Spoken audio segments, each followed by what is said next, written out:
What's up, everybody? Welcome into another edition of Crush City Territory presented by Fox One. I'm Chandler Rome, joined by Tyler Stafford and a very special guest, former Astros first-round pick and Arizona Fall League standout, Walker Janek. Walker, appreciate you taking some time to talk to us today from sunny Scottsdale, Arizona. How's life in the Fall League, and how are things going?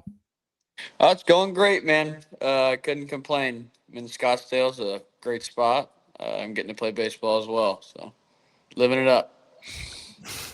Um, for people that don't really know about the Arizona Fall League and what the Fall League is, it is where generally teams send their better prospects. It's where it is probably the most preeminent fall league out there, where the better prospects in each system go to.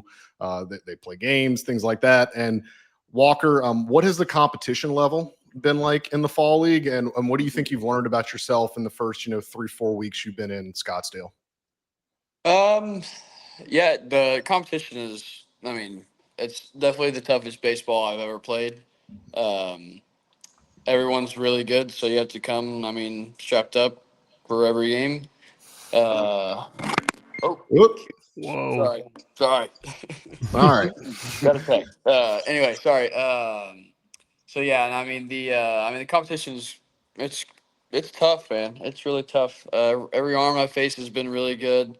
Um, but yeah, Walker, I've got some pictures from Sam Houston pulled up. I've got, some pictures in the Astro system. And honestly, the thing I'm most disappointed with is now, it seemed like you had some cool facial hair in the other ones. What happened, oh man, it just kept. I kept every time I'd eat, my freaking food would get in my mustache, so I had to cut it, and then I had to cut the. I had long hair, and I had to cut the hair because it got too hot. But There you yeah. go. Okay, so as a Tyler growing up, I would get a lot of Taylor. With Stafford, I would get Stanford or Stratford or whatever. But I would imagine that you have had all kinds of pronunciations of your name. What is the ones that come the most to you? So there's Janik. Mm-hmm. That's the most. I get that one the most. For everyone who doesn't know, it's Yannik, like with a Y. You say it with like a Y. But the one that frustrates me the most is when they get my last name right, but they get my first name wrong. They call me Walter. Everyone, I mean, Mm-hmm. it happens everywhere I go. It's happened to me all year. It happened at home a couple times in Nashville. Called me Walter. I was like, all right.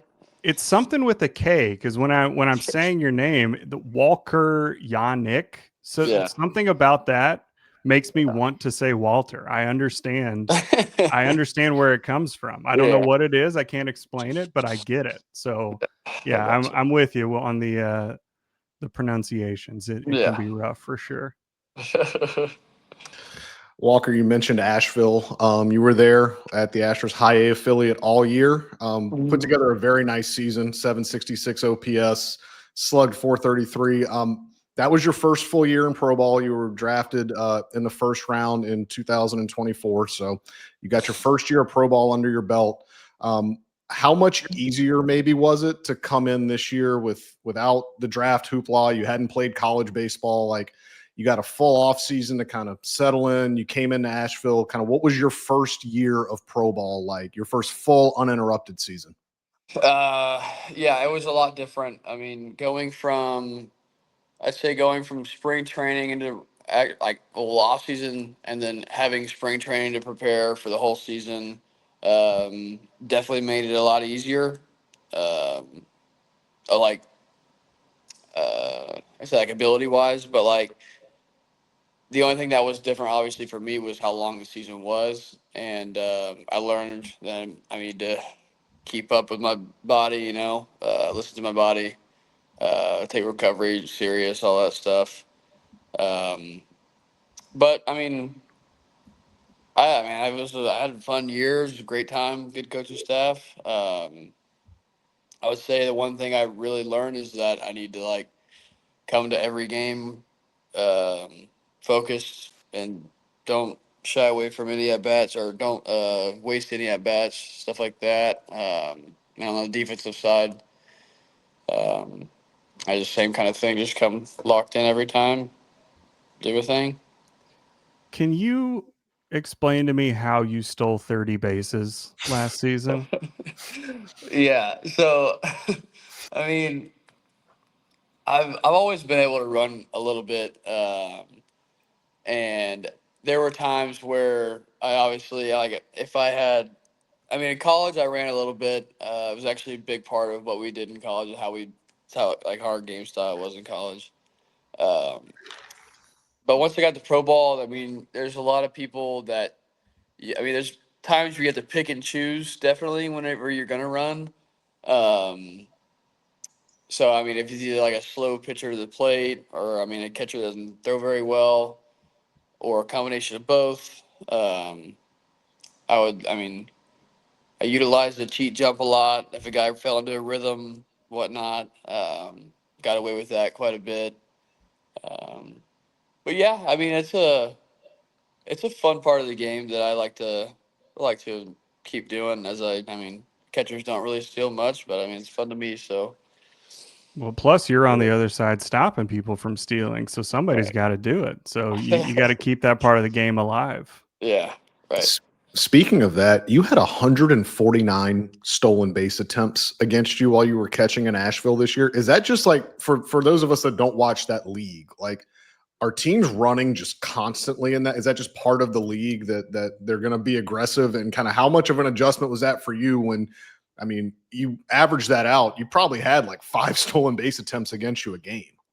Yeah, no, I mean it's guys. I mean at that level, guys just kind of it feels like they just kind of run to run. Not really like much on the mental side. I mean, there's a bunch of guys that would just run with. I mean, just non-leverage moments in the game. They're just trying to get a bag or something like that. I mean, I'd say a lot of guys just run. Yeah, just run to run. I'd say that. Yeah. Same. So, yeah, exactly. So, grew up in Portland, right outside of Corpus Christi. Then, we're at Sam Houston. I assume you grew up an Astros fan. Is that correct? I did. Yep. Okay. Did you make it to a lot of Hooks games? I did. Yeah, I went to quite a few actually. There's a little field behind the actual Hook Stadium. It's like I mean like a really really small little league field. I used to play there growing up in like All Stars and whatnot. Um, so I mean, and the field's probably 10 minutes from my house. So I mean, we went to a bunch of games growing up. It's pretty cool. Were there any players growing up that you saw there and were starstruck by, or were just super excited to see, even if they didn't end up being big league or whatever? But were there any that stood out to you there? Yeah, I remember watching Bregman. I watched Altuve. One that stood out to me the most was Evan Gaddis. I watched Evan Gaddis play there, and I don't know if he was on a rehab start or something, but he hit a ball. I just remember like the home run he hit because I was walking to my seat. We just got there. It was early in the game, and he hit a ball like there's like a rusty like little building and left. He hit it like straight Hmm. through one of the windows. It was crazy. That's one thing I remember. Right Uh, next to the Hunter Pence like Bam Bam right? sign up Yeah. there. There you go. That's cool. Yeah. It was Yeah. cool. Yeah, I remember you talking on draft night just about how it was a full circle moment for you as an Astros fan, as a kid that grew up, kind of around the team to be in the organization, to have that organization be the one that drafted you. It's got to be super cool. I wonder since now that you've had a year and a half in the org, been around the coaches, been around the coordinators, um, maybe how has your game elevated, or what do you think you've improved upon the most from your days at Sam Houston since you got into pro ball? Um, I would say I've improved the most on like the mental side of the game. Um, Coming to pro ball, I mean, there was a lot to learn. You got to handle like a pitching staff, to whereas in college it's more. I mean, yeah, you handle the pitching staff in college, but it's more like coaching. Um, and pro ball guys they already have all the abilities and whatnot. You have to be there to navigate the game pretty much. So I would say, I mean, I had a bunch of help from coordinators, coaches, even other catchers, players, um, on that side of it. And I think that's the part where I've excelled the most in just knowing the game and knowing my pitchers, all that kind of stuff. Yeah. Did Yeah, you call? what goes into it at the, in the minor league level? Like, what have you noticed from the differences of coming from college ball or whatever, as far as the preparation or knowing your pitchers, knowing their pitches versus the other hitters? Like, what does that pregame prep look like for you? It's usually, I mean, the first time you play a team, it's kind of like everything's new to you. Obviously, you play that team more and more throughout the season, so you get a grip or you get like a better understanding from most guys on that team. Um, so it helps you like plan for the game, especially like if you can remember ways that you got that guy out or what happened when did he do good last time against this pitcher. Um, and then from there, it's just like knowing it's kind of the same deal with like because you're going to catch the same pitcher over and over again, and then knowing your pitcher's strengths and their weaknesses and just kind of blending them together. Um, yeah, that's it. Did you call your own games at Sam Houston? I did not. No, I did. I maybe like one or two Mhm. games, maybe. But no, I for the most part, no. So now getting into pro ball, that's obviously something you're gonna. Was that a big leap? You're the one in charge of calling games, of putting I don't know if y'all use PitchCom or not, but putting the fingers down or pushing the button for what pitch is coming next. How big of an adjustment has that been for you? So I mean, in college, I definitely felt like I could have called games. Yeah. Because I'd get the sign from my coach, and then I would just like think of it that way, and like what I would do, and then I played in the Cape Cod League one summer in college, and then I got to call pitches there, and I caught quite a few games in the Cape, so that was, I mean, good practice, I guess. But I definitely I like calling the pitches way better than not having control of pitches coming. Helps me feel like I'm more like in the game, like more in control, I'd say.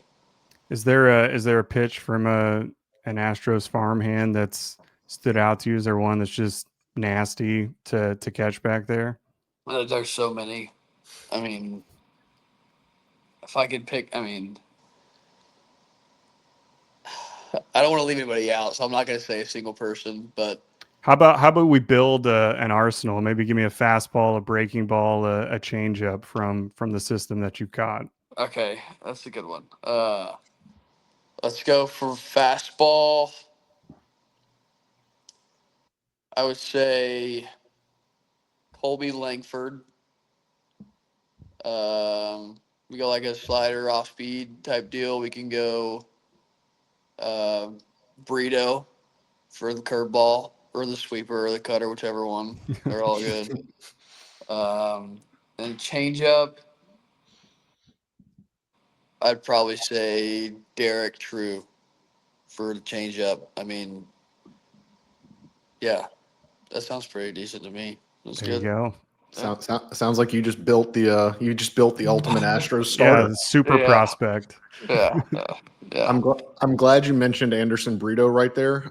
He like you and everybody that's over there, obviously turning some heads in the fall league. Anderson Brito is really, really turning some heads in Scottsdale. What has it been like to catch him not only in the fall league, but I think you guys may have been together for a little bit in Asheville this year. I could be Yeah. wrong on that, but Yeah. what has it been like to catch him? And for fans that are listening that have never seen him pitch, what can they expect if and when Anderson Brito maybe gets to big league camp and throws in a big league game? I mean, from a catcher standpoint, the like you can throw whatever you want at any count. Um, everything is just hard, moves a lot, and then he has a fastball that's just straight at pretty much 100, like 98 to 99, something like that. Um, but I mean, and then from a hitting standpoint, if I had to face him, I did face him here in the fall league, and he threw me. I don't know what he threw me, but I know he struck me out on a changeup, and I was like, "Since when did you start throwing right on right changeups?" And I was like, I thought I was like, "You look good." I'm glad you're on my team. So does standing in the box like change the way that you see his pitch? Like, I mean, obviously it's a different angle, but like, can you feel maybe now that when you're catching, you can take that and go like, oh, well, I can see it moves like this when I'm standing in the box. Does it make a difference for you to be able to see it from that perspective? I mean,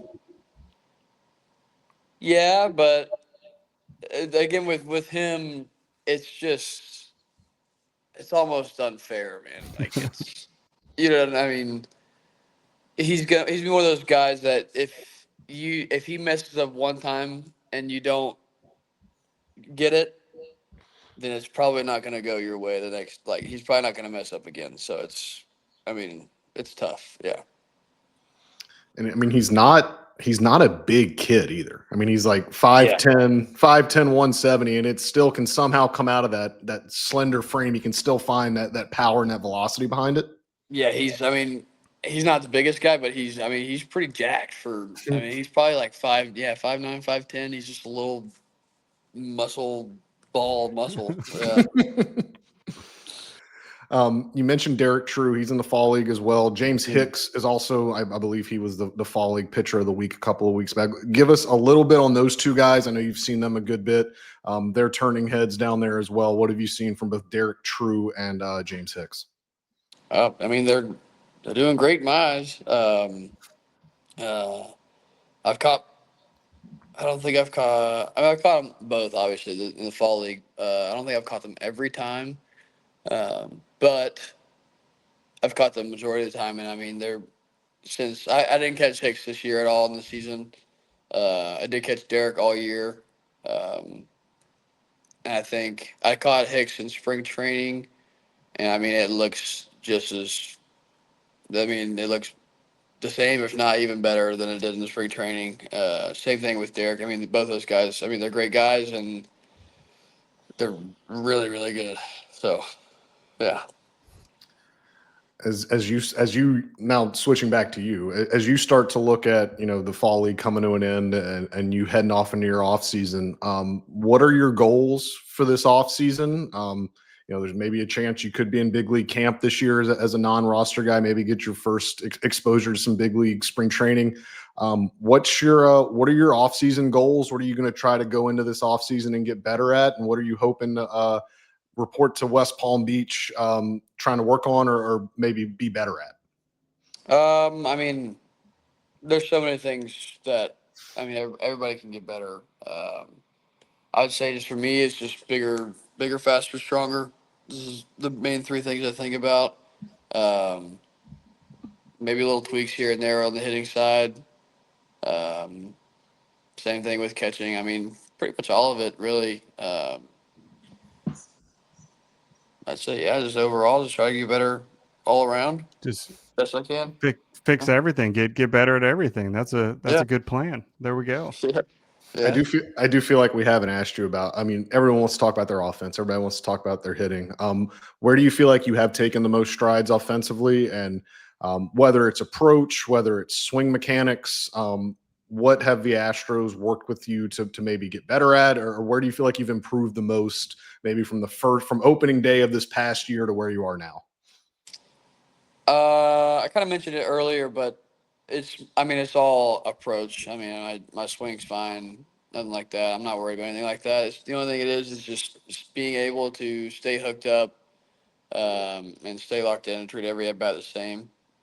That's a big part of it. You get a bunch of at bats during the season. I learned like way more than you think, and it's just the ability to stay locked in on all those at bats. Treat them all the same. It's just as easy as that. Yeah. Walker, this was great, man. We appreciate you. I know it's a grind down there. I know you're in your like 9th month now of playing baseball pretty much every day. I know how tired you can get. So appreciate you taking about 20 minutes to talk to us here. This was great. I know Astros fans are always looking for who's next, who's on the farm, and obviously you're going to be one of those guys they're going to keep an eye on. We appreciate it, and good luck the rest of the way in the fall league. And we'll maybe see you in West Palm. Maybe see you in West Palm for big league camp this year. All right. That sounds good. Thank you, Thanks. guys.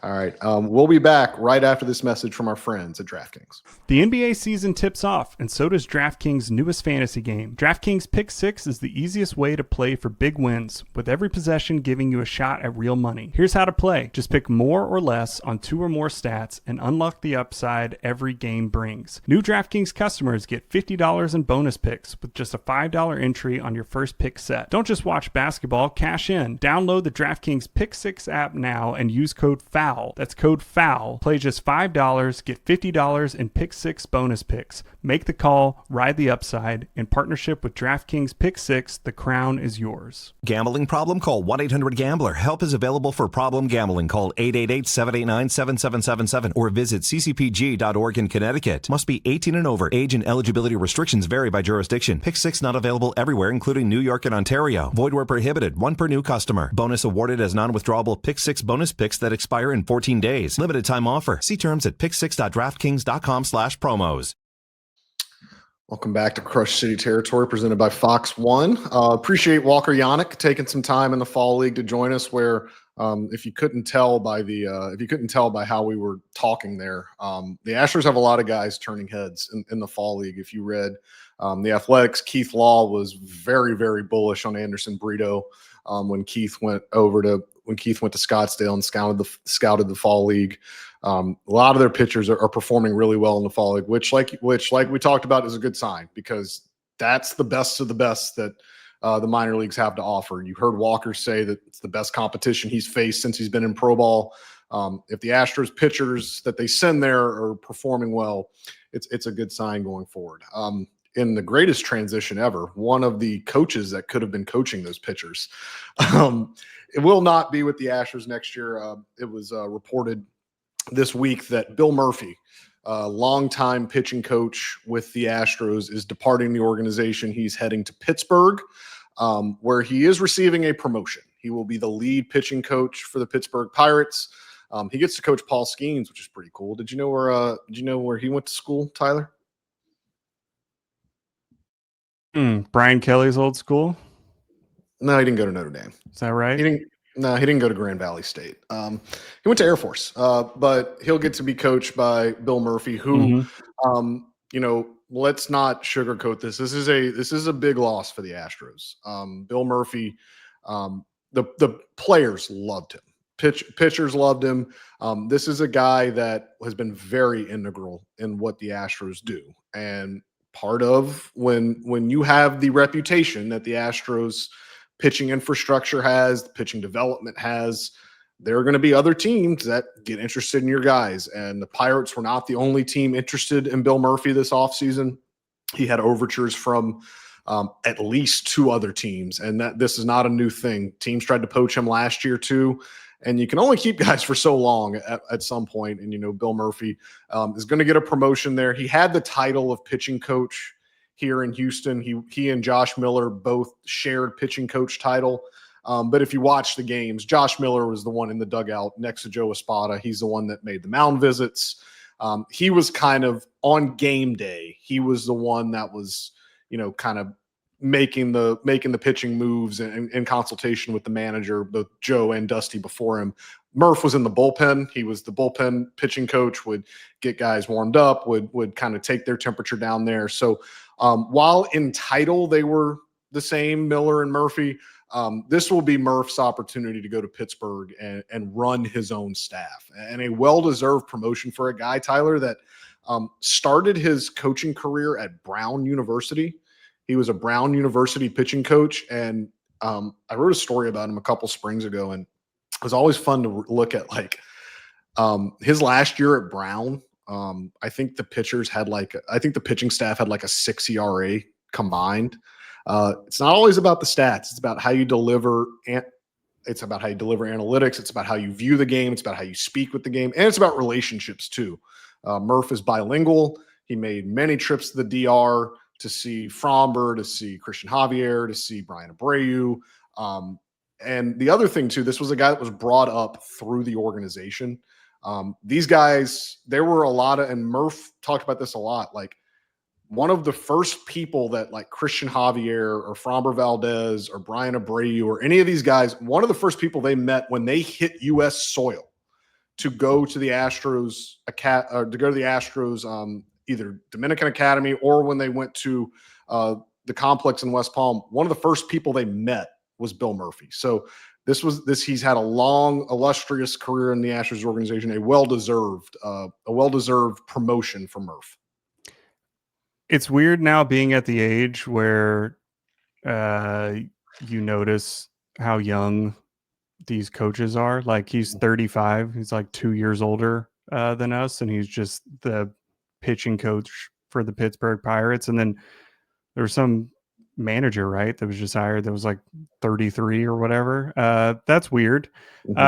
Also, look, impressive for a 35-year-old from New Jersey who went to Rutgers to be bilingual. I clearly recognize the value of that if he wanted to be a pitching coach. And we've talked about that a few times with catchers coming up in the minors and how important that needs to be to make it to the big league. So I can see that being then Brent Strom was there this last year, and of course they parted ways at the end of this season, but I would assume that Brent Strom had glowing recommendations to the Pirates organization or Bill Murphy. So yeah, big loss.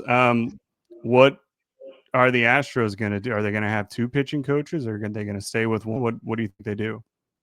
I'm going to put this out there. This is informed speculation. This is not, I have not heard this confirmed. I have not heard this, verbatim, like 100% going to happen. I would not be surprised if for the pitching jobs, if for Murph's job, that they promote from within, because that has been something that has worked for this team for the duration of its golden era. We're making it full circle now. When Brent Strom left, the whole reason Bill Murphy had the title of pitching coach was because Brent Strom left after the 2021 season. And part of what Brent Strom said when he left was that he knew that other teams were looking at both Josh Miller and Bill Murphy. And Strom painted it as, I want these guys to stay here and they deserve to stay here. And him leaving allowed that to happen. They have it going very well just in the way they talk about pitching and their pitching infrastructure throughout the system. I would not be surprised if to replace Bill Murphy, it is an internal, just the next guy up. And I don't want to, you guys that are really into this can go look at who's the pitching coaches at all the affiliates. I don't want to say one guy over the other. But certainly, Bill Murphy was the minor league pitching coordinator before he got to the major league staff. Same thing with Josh Miller. He had worked his way up, had been the pitching coach at pretty much every level. I would not be surprised if they follow suit here, if it's an internal kind of promotion thing. I do not think that's going to be the case for the hitting coach vacancies. I think that is going to be at least one of them, if not both, are going to be external candidates. But for pitching, for no other reason than it's worked. Like, why mess with what is working? That, they've got a good internal pipeline of guys. So that's what I would imagine. That's how I think they're going to do it. But I guess we will see. It's a really long-winded way of saying Martin Maldonado, Chandler. We'll be back right after this message from our friends at Foul Territory. This episode of FT is brought to you by Huel. Cheers. Cheers. We got a new Huel edition here, the Daily Greens. I've got blueberry, lemon, and thyme. You've got? I got myself peach and hibiscus. I love peach. This is delicious.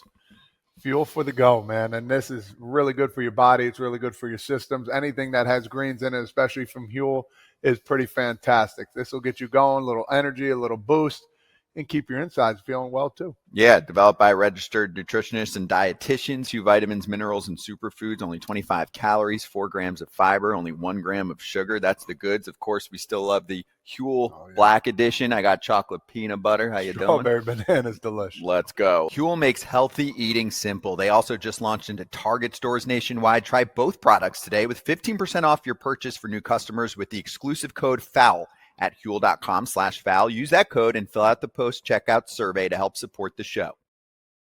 Welcome back to Crush City Territory, presented by Fox One. I know I left that one hanging a little bit, but I mean, I'm not gonna.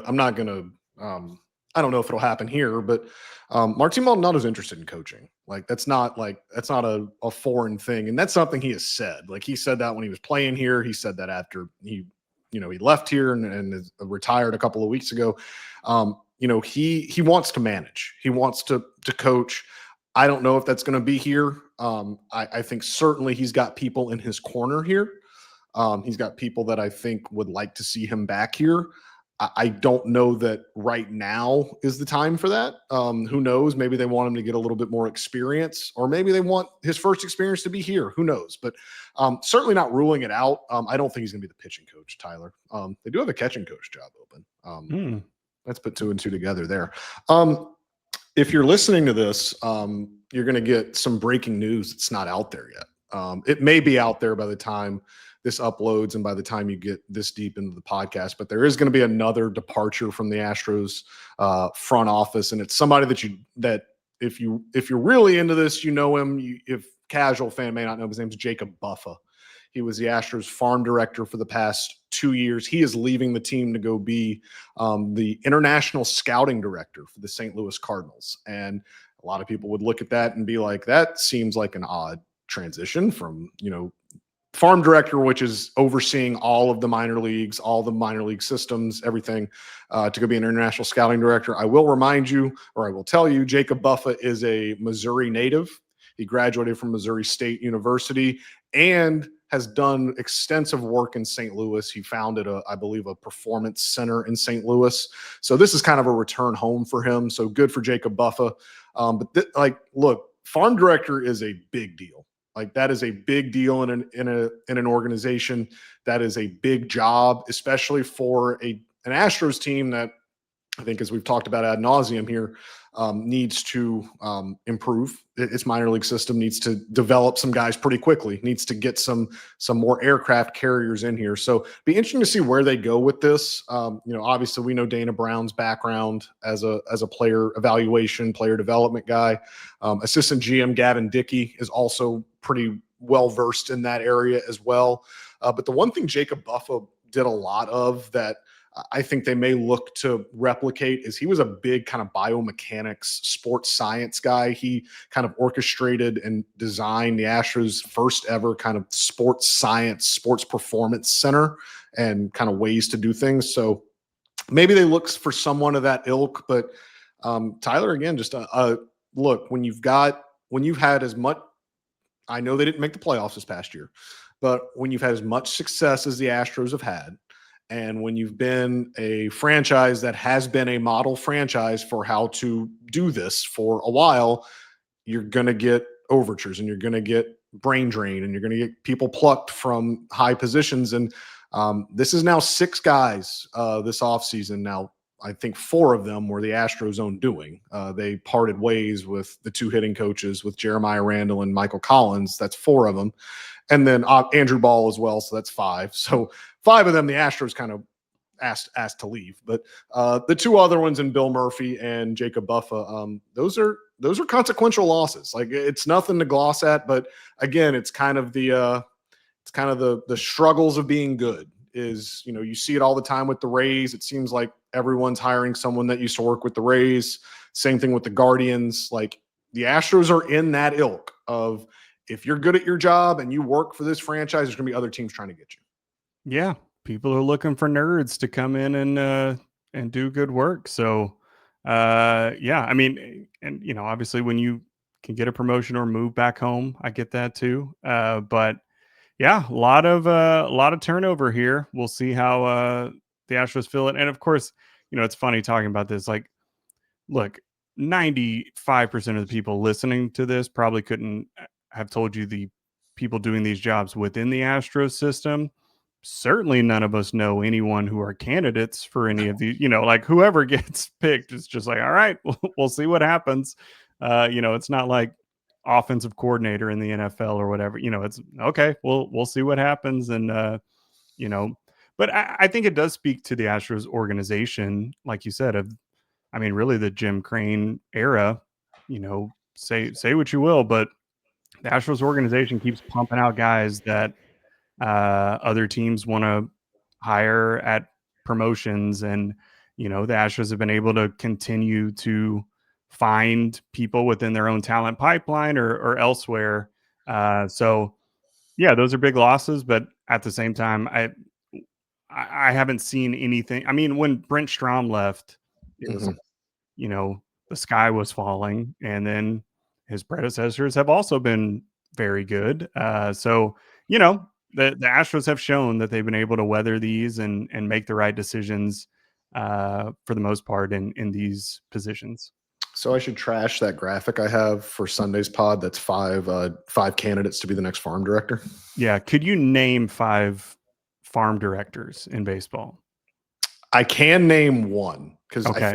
I think Gabe Kapler is the farm director in Miami. I think, but he used to manage a team. So, but no, I cannot. No, I cannot. But look, the Astros they've found ways to overcome this. They've been undergoing a brain drain for a while now. This is nothing new. But it's going to be something that certainly, Dana Brown has his work cut out for him because he's got to and Joe Espada. They've got to replace a lot of good people that departed, and a lot of good minds, and a lot of good ways of input and things like that. So that'll start at the GM meetings, which begin next weekend. I'm flying out next Sunday to go to Vegas for the GM meetings, and that's really like the unofficial start of the offseason when Dana Brown will meet with us. He'll meet with every agent that's there. I'm going to issue this blanket statement now. When you see the people trying to be reporters in the next 2 weeks that say Dana Brown's been in conversation with Framber Valdez's agent. Everyone meets with every agent at the GM meetings. I could tell you that right now, 2 weeks before the GM meetings start, that Dana Brown will meet with Framber Valdez's agent. He'll meet with Scott Boras at the GM meeting, so he'll meet with Pete Alonso's agent. He'll meet with everybody at the GM meetings. Alex Bregman's agent. Yeah, sure. See what happens. Sure.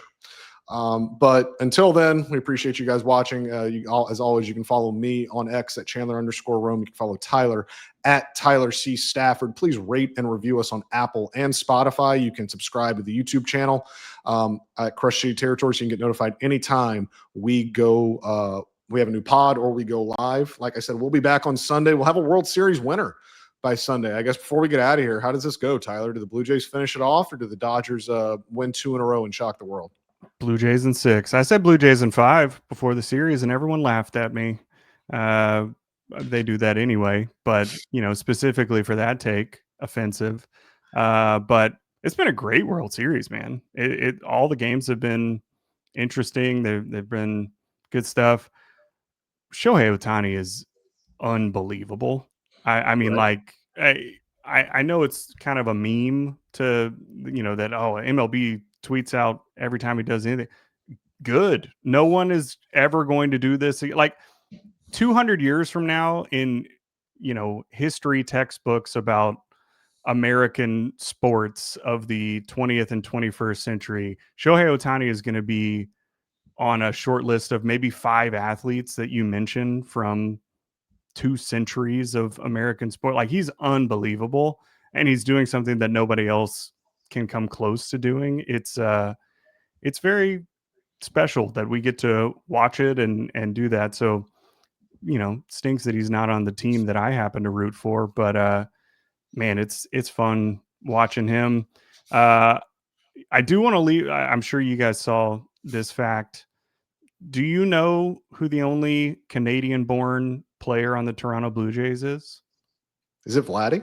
It's Vladdy. Yeah, because his Vladdy Sr. was playing in Montreal when he was born, right? Yeah, I know. It's just I would not have guessed. So You're telling me Joey Loperfido isn't Canadian?